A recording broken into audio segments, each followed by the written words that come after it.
أعوذ بالله من الشيطان الرجيم بسم الله الرحمن الرحيم ولقد مننا عليك مرة أخرى إذ أوحينا إلى أمك ما يوحى أن اقذفيه في التابوت فاقذفيه في اليم فليلقه اليم بالساحل يأخذه عدو لي وعدو له وألقيت عليك محبة مني ولتصنع على عيني إذ تمشي أختك فتقول هل أدلكم على من يكفله فرجعناك إلى أمك كي تقر عينها ولا تحزن وقتلت نفسا فنجيناك من الغم وفتناك فتونا فلبثت سنين في أهل مدين ثم جئت على قدر يا موسى صدق الله العظيم.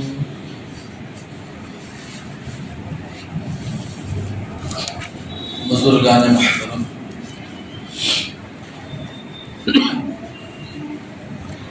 حضرت موسیٰ علیہ السلام کا واقعہ چل رہا ہے۔ حضرت موسیٰ علیہ السلام مدین سے روانہ ہوئے مصر کی طرف جانے کے لیے، تو رات میں دوران سفر ایک جگہ پڑاؤ ڈالا، تو حضرت موسیٰ علیہ السلام کوہ طور کی طرف آگ لینے کے لیے گئے، تو وہاں اللہ تعالیٰ نے حضرت موسیٰ علیہ السلام کو انعامات سے نوازا کہ اپنی ذات سے ہم کلامی کا شرف عطا فرمایا، نبوت و رسالت سے نوازا، اور خصوصی طور پر 2 معجزے دیے۔ اس موقع پر اس کے ساتھ ساتھ اللہ تعالیٰ نے حضرت موسیٰ علیہ السلام کو وہ ساری نعمتیں بھی یاد دلائی جو بچپن سے، پیدائش سے لے کر اس وقت تک حضرت موسیٰ علیہ السلام پر اللہ تعالیٰ کرتے چلے آ رہے تھے۔ مسلسل آزمائشوں اور جان کے خطروں کے درمیان اللہ تعالیٰ نے کن حیرت انگیز طریقوں سے حضرت موسیٰ علیہ السلام کی حفاظت فرمائی تھی، اس کا اللہ نے انہیں احساس دلایا، تذکرہ کیا۔ اسی کو قرآن بیان کرتا ہے وَلَقَدْ مَنَنَّا عَلَيْكَ مَرَّةً أُخْرَى۔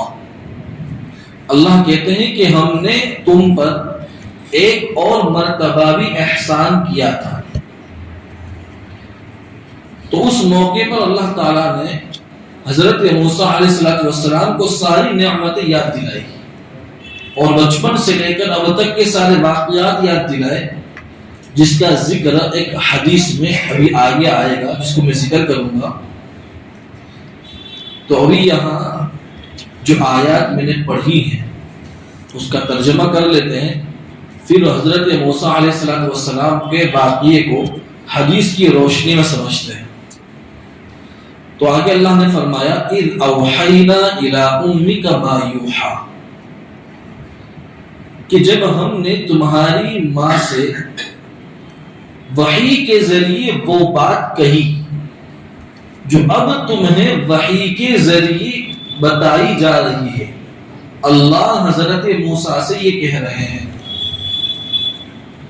اس آیت کریمہ میں یہ سوال ہوتا ہے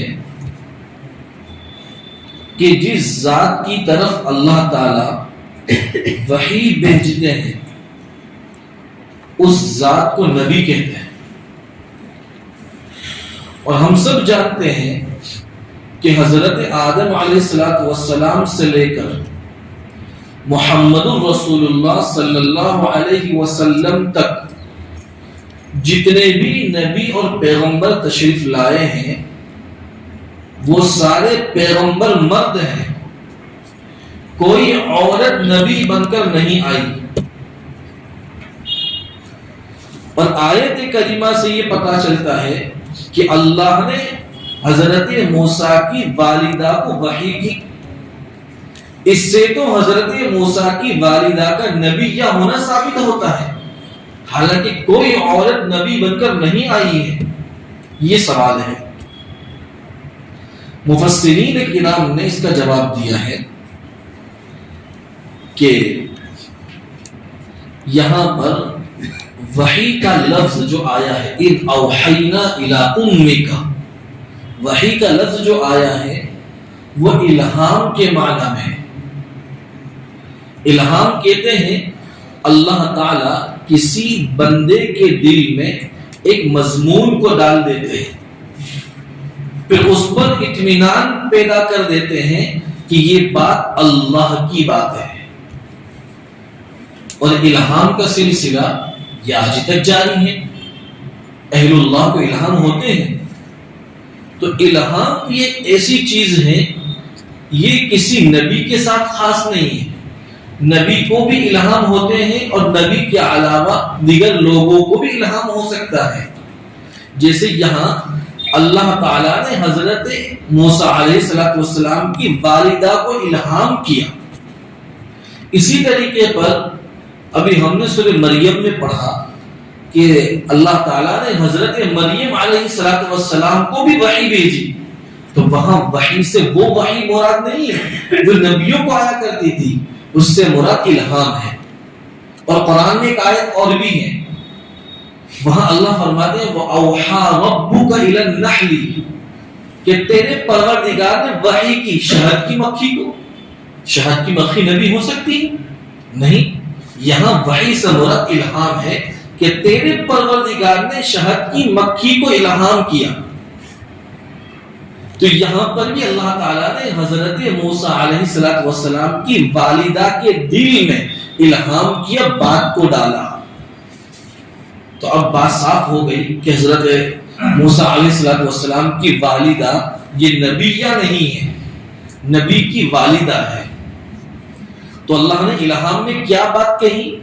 اَنِقْذِفِيهِ فِي التَّابُوتِ، کہ اس بچے کو صندوق میں رکھ دے، فَقْذِفِيهِ فِي الْيَمِّ، اور اس صندوق کو سمندر میں ڈال دے، فَلْيُلْقِهِ الْيَمُّ بِالسَّاحِلِ، تو سمندر اس صندوق کو کنارے پر ڈال دے گا، يَأْخُذْهُ عَدُوٌّ لِّي وَعَدُوٌّ لَّهُ، اللہ کہتے ہیں کہ جس کے نتیجے میں اس بچے کو ایک ایسا شخص اٹھا لے گا جو میرا بھی دشمن ہے اور اس کا بھی دشمن ہے۔ اس سے مراد فرعون ہے، کہ اس بچے کو فرعون اٹھائے گا۔ فرعون اللہ کا بھی دشمن ہے، اس لیے کہ وہ حق کا دشمن ہے اور وہ خدا کے بالمقابل خدائی کا دعویٰ کرتا تھا، اور حضرت موسیٰ علیہ السلام کا بھی دشمن فی الحال تو اس لیے کہ وہ سارے بنی اسرائیل کے بچوں کا دشمن تھا، اور آئندہ چل کر یہی فرعون حضرت موسیٰ علیہ السلام کی دشمنی کو علانیہ طور پر ظاہر کرنے والا تھا۔ تو اللہ نے کہا کہ یہ ایسا آدمی اٹھائے گا جو میرا بھی دشمن ہے اور اس بچے کا بھی دشمن ہے۔ آگے اللہ نے فرمایا وَأَلْقَيْتُ عَلَيْكَ مَحَبَّةً مِّنِّي، اور میں نے تم پر اپنی طرف سے محبوبیت نازل کر دی تھی۔ مفسرین نے لکھا ہے کہ اللہ تعالیٰ نے لوگوں کے دلوں میں، مخلوق کے دلوں میں حضرت موسیٰ علیہ السلام کی محبت ڈال دی، جو بھی ان کو دیکھتا تھا ان سے پیار کرنے لگ جاتا تھا. یا یہ کہ اللہ تعالیٰ نے حضرت موسیٰ علیہ السلام پر محبت ڈال دی تو حضرت موسیٰ یہ محبوب خدا بن گئے. اور جب محبوب خدا جو آدمی ہوتا ہے ساری مخلوق اس سے محبت کرنے لگتی ہے. اللہ فرماتے ہیں وَلِتُصْنَعَ عَلَىٰ عَيْنِي کہ میں نے یہ سب کچھ اس لیے کیا تاکہ میری نگرانی میں تم پرورش پاؤ. اِذْ تَمْشِي أُخْتُكَ فَتَقُولُ هَلْ أَدُلُّكُمْ عَلَىٰ مَن يَكْفُلُ. قرآن کہتا ہے اس وقت کا تصور کرو جب تمہاری بہن گھر سے چلنے لگی اور فرعون کے کارندوں سے کہنے لگی کیا میں تمہیں ایک ایسی عورت کا پتہ بتاؤں جو اس بچے کی پرورش کرے. فَرَجَعْنَاكَ إِلَىٰ أُمِّكَ كَيْ تَقَرَّ عَيْنُهَا وَلَا تَحْزَنْ. اس طرح ہم نے تمہیں تمہاری والدہ کی طرف لوٹا دیا تاکہ اس کی آنکھیں ٹھنڈی رہیں اور وہ غمگین نہ ہو. وَقَتَلْتَ نَفْسًا اور اے موسیٰ تم نے ایک ذات کو ایک جان کو قتل کیا تھا. فَنَجَّيْنَاكَ مِنَ الْغَمِّ تو ہم نے تمہیں اس گھٹن سے نجات دی تھی. وَفَتَنَّاكَ فُتُونًا اور ہم نے تمہیں کئی آزمائشوں سے گزارا. یہ قرآن کریم کا جو لفظ آیا وہ فَتَنَّاكَ فُتُونًا اللہ کہتے ہیں کہ ہم نے تمہیں کئی آزمائشوں سے گزارا. حدیث کی ایک مشہور کتاب ہے سنن نسائی جس کو نسائی شریف کہتے ہیں. اس کی کتاب تفسیر کے اندر ایک لمبی حدیث آئی ہے جس کا نام ہے حدیث الفتون. اس حدیث کو روایت کرنے والے ہیں رئیس المفسرین حضرت عبداللہ ابن عباس رضی اللہ عنہما. بہت لمبی حدیث ہے. اس حدیث کو حافظ ابن کثیر رحمۃ اللہ علیہ نے اپنی تفسیر میں نقل کیا ہے. وہ حدیث یہ ہے کہ ایک تابعی ہیں جن کا نام ہے سعید ابن جبیر رحمۃ اللہ علیہ. انہوں نے ایک مرتبہ وہ فتناک فتونا اس آیت کریمہ کی تفسیر دریافت کی حضرت عبداللہ ابن عباس رضی اللہ عنہما سے. کیا بتائیے کہ اللہ نے حضرت موسیٰ سے فرمایا کہ ہم نے تمہیں کئی آزمائشوں سے گزارا تو وہ آزمائشیں کیا ہے؟ تو ابن عباس رضی اللہ عنہما نے کہا کہ واقعہ لمبا چوڑا ہے اس لیے کل صبح کو سویرے آ جانا تو پورا واقعہ میں سنا ہوگا. حضرت سعید ابن جبیر رحمۃ اللہ علیہ جب صبح ہوئی تو وہ ابن عباس رضی اللہ عنہما کی خدمت میں تشریف لے آئے تاکہ جو وعدہ کیا تھا اس وعدے کو پورا کرائے. جب وہ آ گئے تو عبداللہ ابن عباس رضی اللہ عنہما نے وہ حدیث سنانا شروع کی. فرمانے لگے کہ ایک روز ایک دن فرعون اپنے ہم نشینوں یعنی اپنے دوستوں کے ساتھ بیٹھا ہوا تھا. یہ بات نکلی دوستوں کے درمیان میں کہ اللہ تعالیٰ نے حضرت ابراہیم علیہ السلام سے یہ وعدہ فرمایا تھا کہ ان کی اولاد کے اندر انبیاء بھی تشریف لائیں گے بادشاہ بھی تشریف لائیں گے. حضرت ابراہیم علیہ السلام صلی اللہ نے یہ وعدہ فرمایا. تو مجلس میں موجود بعض لوگوں نے یہ کہا کہ بنی اسرائیل تو اس نبی کے منتظر ہیں اور اس نبی کے آنے میں ان کو ذرہ برابر کوئی شک نہیں ہے. پہلے ان کا خیال یہ تھا کہ حضرت یوسف علیہ السلام یہ وہی نبی ہیں جن کا وعدہ اللہ نے حضرت ابراہیم علیہ السلام سے کیا ہے. لیکن حضرت یوسف علیہ السلام کا جب انتقال ہو گیا ان کی وفات ہو گئی تو پھر بنی اسرائیل یہ کہنے لگے کہ اللہ نے حضرت ابراہیم علیہ السلام سے جس رسول کا وعدہ کیا ہے وہ رسول یہ نہیں ہے وہ اب آنے والا ہے. جب یہ بات فرعون نے سنی تو اس کو فکر لاحق ہوئی اس لیے کہ بنی اسرائیل سب کے سب اس کے غلام باندی تھے، اس کی زیر سلطنت تھے. تو اس نے حاضرین مجلس سے یہ کہا کہ اس فتنے کو ختم کرنے کا کیا راستہ ہے. کچھ دیر تک ان کے درمیان مشورہ چلتا رہا. بالآخر سب اس رائے پر متفق ہو گئے کہ بنی اسرائیل کے لڑکوں کو قتل کر دیا جائے، ذبح کر دیا جائے. اس کام کو انجام دینے کے لیے حکومت نے اپنے کارندوں کو لگا دیا جو ہر وقت اپنے ہاتھ میں چھریاں رکھتے تھے اور بنی اسرائیل کے ایک ایک گھر میں جاتے ہیں، اور اگر ان کی نظر پڑتی کسی بچے کے اوپر، لڑکے کے اوپر، اس کو وہیں ذبح کر دیتے تھے. یہ سلسلہ چلتا رہا. ایک عرصے کے بعد ان کو یہ ہوش آیا کہ ہماری خدمت اور محنت اور مشقت والے سارے کے سارے کام بنی اسرائیل کر رہے ہیں. اگر روزانہ لڑکوں کو ذبح کیا جاتا رہے گا تو بچے نہیں ہوں گے اور ان کے جو بوڑھے ہیں وہ مر جائیں گے. تو جتنی محنت مشقت والے کام ہیں وہ ہمیں کرنے پڑیں گے. تو اب کیا جائے؟ تو یہ رائے لوگوں کے سامنے آئی کہ ایسا کریں کہ 1 سال ہم لڑکوں کو چھوڑ دیں اور دوسرے سال جو بچے پیدا ہوں ان کو ہم ذبح کر دیں. اور یہ رائے سب کو پسند آئی اور فرعونی قانون یہ پورے ملک میں نافذ ہو گیا. اب اللہ تعالیٰ کی قدرت کا ظہور اس طرح ہوا کہ پہلا سال جس میں بچوں کو چھوڑ دیا جانا تھا، قتل نہیں ہونا تھا، حضرت موسیٰ علیہ السلام کی والدہ کو حمل ٹھہرا. اب اس میں جو بچے پیدا ہوئے وہ حضرت ہارون علیہ السلام ہے. ان کی جان کو فرعون کے قانون سے کوئی خطرہ نہیں تھا. اگلا جو سال آنے والا تھا جس میں فرعونی قانون کے مطابق بچوں کو ذبح کیا جانا تھا، اس سال حضرت موسیٰ علیہ السلام کی والدہ کے حمل میں حضرت موسیٰ آئے.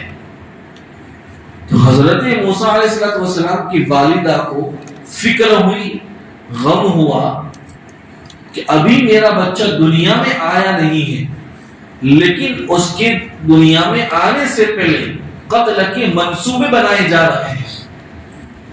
یہاں پر پہنچ کر ابن عباس رضی اللہ عنہما نے سعید ابن جبیر سے کہا، اے ابن جبیر، یہ آزمائش کا یہ پہلا موقع ہے جو حضرت موسیٰ علیہ السلام پر آئی. پھر اس کے بعد حضرت موسیٰ علیہ السلام کی والدہ کو اللہ تعالیٰ نے الہام کے ذریعے تسلی دی اور اللہ نے کہا، لا تخافی ولا تحزنی انا رادوہ الیک وجاعلوہ من المرسلین. کہ تم ڈرو نہیں، غم بھی نہ کرو، اس بچے کی حفاظت ہم کریں گے اور چند دن تم سے جدا رکھنے کے بعد اس بچے کو ہم دوبارہ تمہارے پاس لوٹائیں گے اور ہم اس بچے کو اپنے رسولوں میں داخل کریں گے. حضرت موسیٰ علیہ السلام کی والدہ کو ولادت ہوئی، حضرت موسیٰ علیہ السلام پیدا ہوئے. اللہ نے حکم دیا کہ اس بچے کو صندوق میں رکھو اور اس صندوق کو دریائے نیل میں ڈال دو. تو اللہ تعالیٰ کے حکم کی تعمیل کی، اس صندوق کو دریا میں ڈال دیا. ڈالنے کے بعد حضرت موسیٰ علیہ السلام کی والدہ کے دل میں شیطان نے یہ وسوسہ ڈالا کہ تم نے یہ کیا کر لیا؟ اگر یہ بچہ تمہاری نظروں کے سامنے ذبح ہوتا تو تم اس کا کفن دفن کر کے تمہیں کچھ نہ کچھ تو تسلی حاصل ہوگی. تم نے دریا میں ڈال دیا، اب اس بچے کا کیا ہوگا؟ کیا یہ دریائی کسی جانور کی خوراک بن جائے گا؟ ان کے دل میں یہ شیطان نے وسوسے ڈال دیے. اور دوسری جانب دریائے نیل کی موجوں نے اس صندوق کو اٹھا کر ایک چٹان کی طرف پھینک دیا. وہ چٹان فرعون کی بیوی کی کنیزوں اور باندیوں کی کپڑے دھونے اور نہانے کی جگہ تھی. اس کی باندیوں نے یہ صندوق دیکھا تو اس کو نکال لیا. اب نکالنے کے بعد آپس میں وہ باتیں کر رہی ہیں, کیا اس صندوق کو ہم کھول لیں, اس میں کیا ہے دیکھیں. تو آپس میں بات کرنے لگی کہ اگر اس میں مال ہے, کوئی قیمتی چیز ہے, اور ہم نے کھول لیا تو فرعون کی بیوی کو ہم پر بھروسہ نہیں ہے. وہ یہ سمجھے گی کہ ہم نے اس صندوق میں سے کچھ نہ کچھ چوری کیا ہے, ہم یقین نہیں دلا سکتے, اس لیے ہم اسے کھولتے نہیں ہیں. یہ صندوق ویسا کے ویسا اٹھا کر ہم فرعون کی بیوی کے پاس لے جاتے ہیں. یہ صندوق اٹھا کر فرعون کی بیوی کے پاس لے گئے. فرعون کی بیوی نے جیسے صندوق کھولا تو ایک خوبصورت بچہ تھا, اور دیکھتے ہی فرعون کی بیوی کے دل میں ایسی محبت پیدا ہو گئی کہ اس سے پہلے کسی اور بچے سے ایسی محبت نہیں ہوئی. یہ حقیقت میں وَأَلْقَيْتُ عَلَيْكَ مَحَبَّةً مِّنِّي کا ظہور تھا. اللہ نے کہا کہ ہم نے تم پر محبوبیت نازل کر دی کہ جو دیکھتا وہ آپ سے پیار کرنے لگتا. اور دوسری طرف حضرت موسیٰ علیہ السلام کی والدہ شیطان کے وسوسوں کی وجہ سے وہ اللہ تعالیٰ کے وعدے کو بھول چکی تھی کہ اللہ نے یہ حفاظت کا وعدہ لیا ہے. قرآن کہتا ہے وَأَصْبَحَ فُؤَادُ أُمِّ مُوسَىٰ فَارِغًا, کہ حضرت موسیٰ علیہ السلام کے والدہ کے دل میں ہر طرح کی خوشی, ہر خیال ختم ہو گئے, اور ان کے اوپر اپنے بیٹے حضرت موسیٰ کی فکر غالب آ گئی. یہ بچہ فرعون کی بیوی کے پاس پہنچا تو فرعون کے وہ کارندے جن کی ڈیوٹی یہ تھی کہ جو بنی اسرائیل کا بچہ اگر زندہ نظر آئے اس سال میں اسے قتل کر دینا ہے. پتا چلا کہ محل کے اندر شاہی گھرانے میں بادشاہ کی بیوی کے پاس بنی اسرائیل ایک بچہ پہنچا ہے. وہ پہنچ گئے کہ یہ بچہ ہمارے حوالے ہے.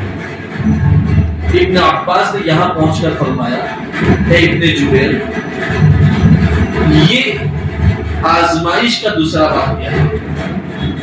فرعون کی بیوی نے کہا کہ ایک بچے کی وجہ سے بنی اسرائیل کی قوت نہیں بڑھے گی.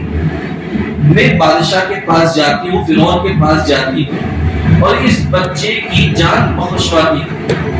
اگر بادشاہ نے, فرعون نے اس بچے کی جان کو بخش دیا تو بہتر ہے, اور اگر بادشاہ نے اس کی جان کو نہیں بخشا تو پھر میں یہ بچہ تمہارے حوالے کر دوں گی, پھر میں تمہارے اس بچے کے معاملے میں بیچ میں نہیں آؤں گی. فرعون کی بیوی اس بچے کو اٹھا کر, حضرت موسیٰ کو اٹھا کر وہ فرعون کے پاس لے گئی اور بچے کو سامنے رکھا اور کہا کہ بادشاہ سلامت, یہ بچہ میری اور تمہاری آنکھوں کی ٹھنڈک ہے.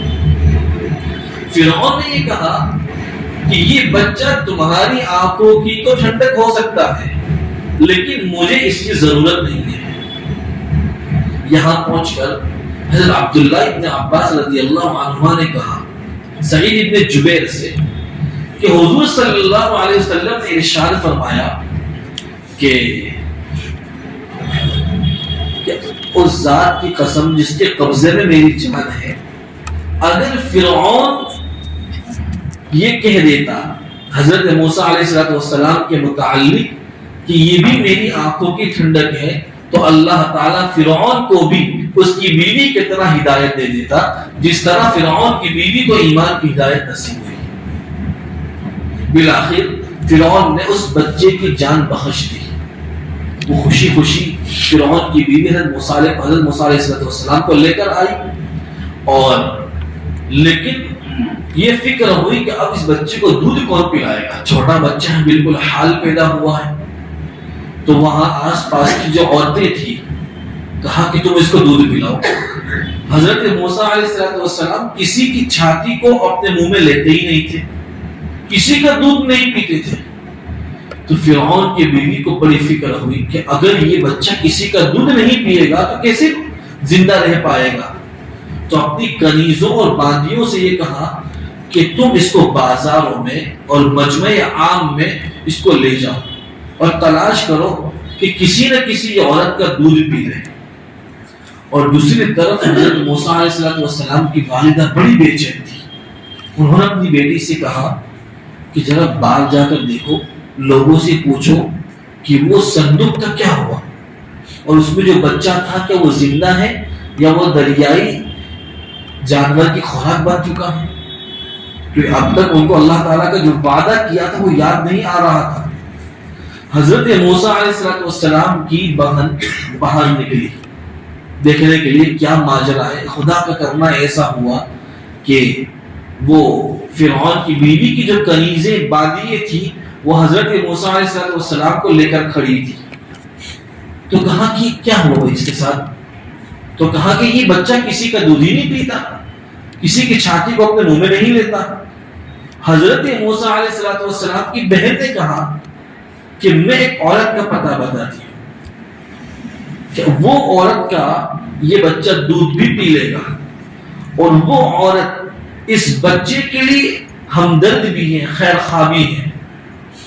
جب یہ بات کنیزوں نے سنی ان کو ڈاؤٹ ہو گیا, ہو نہ ہو یہ لڑکی یا تو اس بچے کی ماں ہے یا اس بچے کی رشتہ دار ہے. تو انہوں نے کہا کہ تم اس کی ماں ہو. یہاں پہنچ کر ابن عباس نے فرمایا کہ یہ فتون یعنی آزمائش کا تیسرا واقعہ کہ ان کی بہن فستے فستے رہ گئی, ڈاؤٹ ہونے لگا تھا. ان کی بہن نے بات سنبھال لی اور کہا کہ میرے کہنے کا مطلب یہ نہیں ہے کہ یہ عورت اس بچے کی ماں ہے وغیرہ. اصل میں جب اس فرعون کے خاندان سے یہاں فرعون کے محل سے ان کا آنا جانا ہو جائے گا, یہ فرعون کے بچے کو دودھ پلائے گی یہ عورت, تو پھر فرعون اس کو کچھ نہ کچھ انعام سے نوازے گا, جس کے نتیجے میں یہ عورت اس بچے سے محبت بھی کرے گی, اس کی خیر خواہی بھی کرے گی. تو کہا ٹھیک ہے کہ اس عورت کو بلا کر لے آؤ. وہ حضرت موسیٰ علیہ السلام کی بہن گئی اور جا کر اپنی ماں کو کہا, اور وہ اپنی ماں کو لے کر آئی. ان کو پتا نہیں ہے کہ یہی اس کی ماں ہے. حضرت موسیٰ علیہ السلام جب ان کی والدہ کے ہاتھوں میں آئے اور ان کی والدہ نے دودھ پلانا شروع کیا, فوراً چھاتی منہ میں لے لی اور پیٹ بھر کر دودھ پی لیا. کنیزوں نے بادیوں نے خبر پہنچا دی فرعون کی بیوی کو. فرعون کی بیوی بہت خوش ہو گئی اور کہا کہ اس عورت کو ہمارے پاس لے کر آؤ. حضرت موسیٰ علیہ السلام کی والدہ جب پہنچی محل میں, شاہی دربار میں فرعون کی بیوی کے پاس, تو فرعون کی بیوی نے یہ کہا کہ اب تمہیں یہاں رہنا ہے, شاہی دربار میں رہنا ہے, اس لیے کہ اس بچے سے مجھے اتنی محبت ہو گئی ہے کہ اس بچے کو میں اپنی نظروں سے دور نہیں کر سکتی. حضرت موسیٰ علیہ السلام کی والدہ نے یہ احساس کر لیا تھا کہ میری ضرورت ان کو ہے, اس لیے وہ اب اس وقت ان کو اللہ تعالیٰ کا وعدہ بھی یاد آ گیا. ان کی والدہ نے یہ کہا کہ میرا ایک بچہ گھر پر بھی ہے, وہ میرا دودھ پیتا ہے, اس لیے میں یہاں رہ کر اس بچے کو دودھ نہیں پلا سکتی. اگر آپ چاہتی ہیں تو یہ بچہ میرے حوالے کر دیں, میں اس کو اپنے پاس رکھ کر دودھ بھی پلاؤں گی اور اس کی ایسی حفاظت کروں گی کہ اس کے اندر کوئی تکلیف نہیں ہوگی. بالآخر فرعون کی بیوی کو یہ بات ماننی پڑی تو وہ بچہ لے کر اپنے گھر آ گئی. حضرت موسیٰ علیہ السلام جب تھوڑے بڑے ہوئے, جسم کے لحاظ سے طاقتور ہوئے, تو فرعون کی بیوی نے یہ کہا ان کی والدہ سے کہ اس بچے کو مجھے دکھلا رہا کہ میں دیکھنا چاہتی ہوں, میں کئی وقت سے میں نے دیکھا نہیں, میں بے چین ہوں کہ اس کو دکھانے کے لیے شاہی دربار میں لے کر آؤں.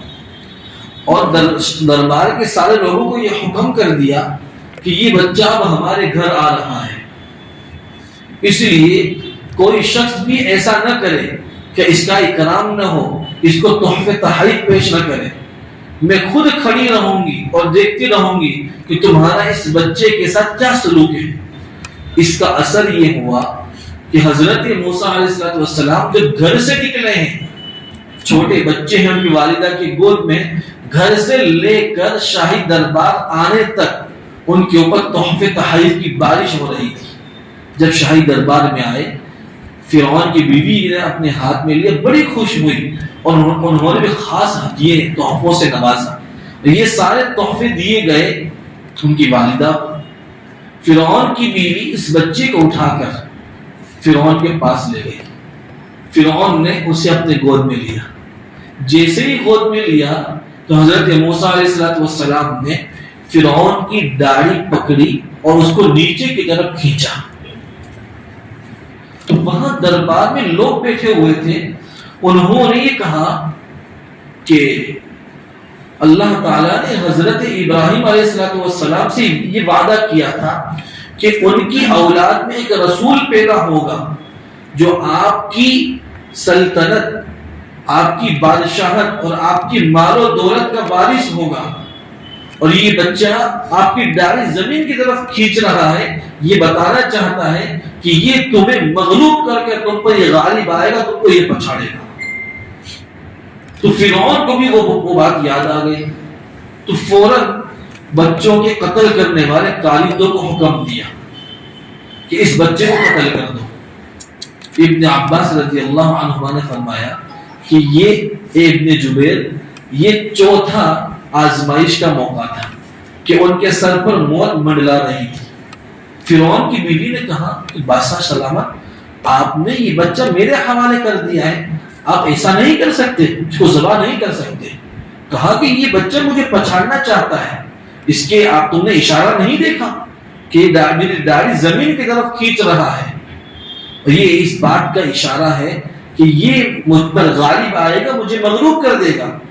تو فرعون کی بیوی نے کہا کہ میری بات, میں آپ کو ایک بات کہنا چاہتی ہوں, وہ بات تمہارے اس کے معاملے میں فیصلہ کن ثابت ہوگی. کہا کہ 2 انگارے لو اور 2 موتی لو اور دونوں اس بچے کے سامنے رکھو. اگر یہ بچہ انگارے کو پکڑ لیتا ہے تو یہ عام بچوں کی طرح ہے, اس سے گھبرانے کی کوئی ضرورت نہیں ہے. حضرت موسیٰ علیہ السلام کے سامنے انگارے بھی لائے گئے, موتی بھی لائے گئے. بعض روایت میں یہ ہے کہ حضرت موسیٰ علیہ السلام نے اول پہلے کے اندر اس انگارے کو پکڑنا چاہا. بعض روایت میں یہ ہے کہ وہ انگارے کو پکڑنے کے بجائے وہ موتیوں کو پکڑنے جا رہے تھے. جبرائیل امین نے آ کر ان کا ہاتھ وہاں سے لے کر ادھر کر دیا. جب انہوں نے انگارے کو پکڑ لیا تو فرعون کو اطمینان ہو گیا کہ اب یہ بچے سے مجھے کوئی خطرہ لاحق نہیں ہوگا. یہاں پر حضرت موسیٰ علیہ السلام کی بچپن کی پرورش فرعون کے یہاں ہوئی ہے. آگے حدیث کے اندر اور بھی ان کے جوانی کے واقعات ہیں, انشاءاللہ اس کو آئندہ مجلس میں بیان کریں گے. اللہ تبارک و تعالی ہمیں قرآن کریم کی برکات سے مالا مال فرمائے. سبحان اللہ وبحمدہ, سبحانک اللہم وبحمدک, ونشهد ان لا اله الا انت, نستغفرك ونتوب اليك. سبحان ربك رب العزة عما يصفون, وسلام على المرسلين, والحمد لله رب العالمين, برحمتك يا ارحم الراحمين.